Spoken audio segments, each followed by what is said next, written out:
জেলাপ কিচেনে আজকে আপনাদেরকে ঈদ স্পেশাল দুধ সাগুদানা ও বিভিন্ন রকমের ফ্রুটস দিয়ে তৈরি ভীষণ টেস্টি ও হেলদি, সেই সাথে খাওয়ার সাথে সাথেই পুরো শরীরকে শীতল করে দেওয়ার মতো একটি ডেজার্ট আইটেম তৈরি করে দেখাবো। ঈদ সহ বিভিন্ন উৎসব আয়োজনে অথবা অতিথি আপ্যায়নে কিংবা রমজানের সময় ইফতারের টেবিলে এমন একটি ডেজার্ট আইটেম থাকলে দেখলে যেমন নয়ন জুড়াবে, খেলে তেমনই প্রাণও জুড়িয়ে যাবে। আর এই ডেজার্টটি খুবই সহজে ও অল্প সময়েই তৈরি করা যায়। তো চলুন এখন এই ডেজার্ট তৈরির প্রক্রিয়াটি আপনাদের দেখিয়ে দিই। প্রথমে আমি সাবুদানাগুলো সেদ্ধ করে নেব। সেজন্য চুলায় একটা প্যান বসিয়ে পর্যাপ্ত পরিমাণ পানি দিয়ে দিচ্ছি। সাবুদানা দিয়ে দিচ্ছি হাফ কাপ পরিমাণ। নেড়েচেড়ে সাবুদানাগুলো সেদ্ধ করে নিতে হবে। যখন দেখা যাবে সাবুদানার ভিতরে কোনো প্রকার সাদা অংশ নেই, তখন বুঝতে হবে সাবুদানাগুলো সেদ্ধ হয়ে গেছে।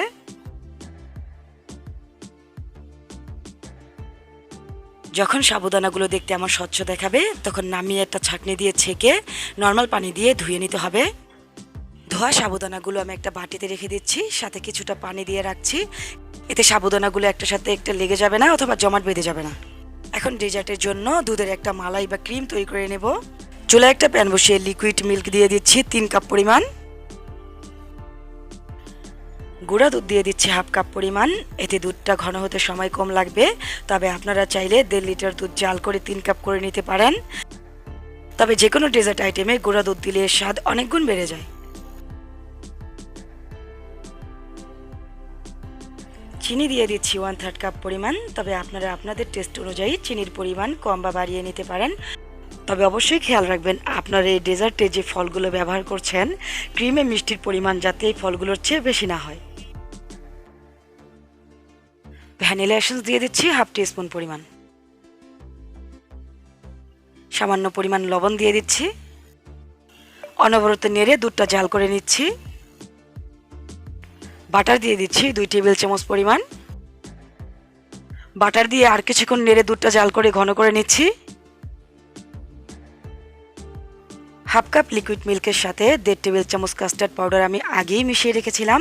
এখন এক হাত দিয়ে অল্প অল্প করে ঢালতে থাকবো, অন্য হাতে একটা হুইস্ক দিয়ে অনবরত নাড়তে থাকবো।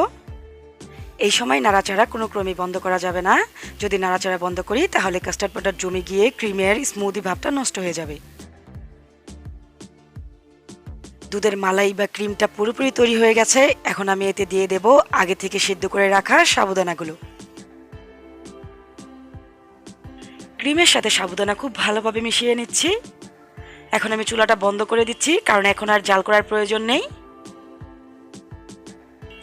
এখন এই সাবুদানার মিশ্রণটা নর্মাল তাপমাত্রায় আসলে একটা বাটিতে ঢেলে ডিপ ফ্রিজে রেখে দেব 2 ঘন্টার জন্য, অথবা নর্মাল ফ্রিজে রেখে দিতে পারেন 4 থেকে 5 ঘন্টার জন্য।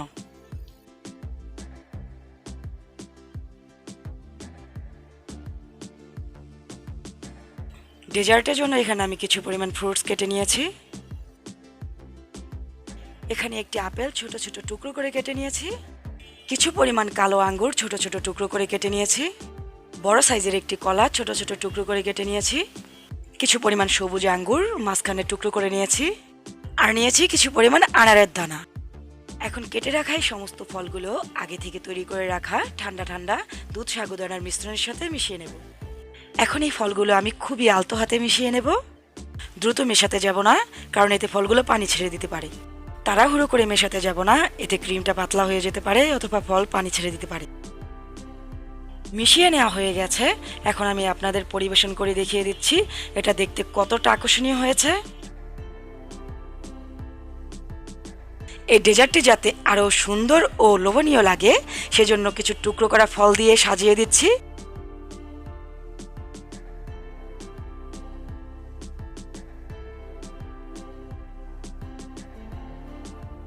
দেখুন কতটা আকর্ষণীয় লোভনীয় লাগছে এই ডেজার্টটি।